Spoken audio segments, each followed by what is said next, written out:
Hi guys, in this video, we are going to learn how to create CCTV icon in Adobe Illustrator. Let's get started.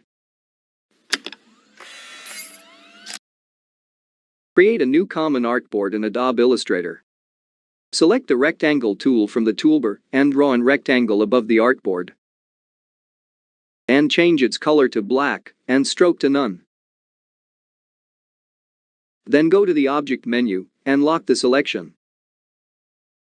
Then select the rectangle tool and double-click on artboard and enter the width and height values for rectangles and ellipse.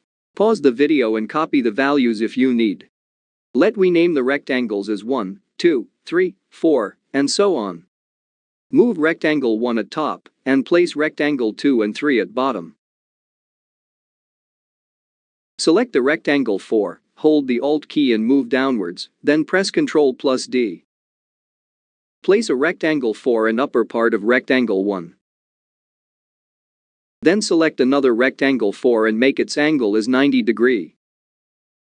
Place bottom 1 at the center of upper 1. Then, select the ellipse and place it near to the rectangle. Select all the rectangles and group it. And make its angle to 300 degree. Move it above the ellipse. Select the CCTV, reduce its size and align it. And there we go, that wraps up the video. Hope you learned something new. Thanks for watching, and don't forget to subscribe and hit the bell icon. I will see you next time.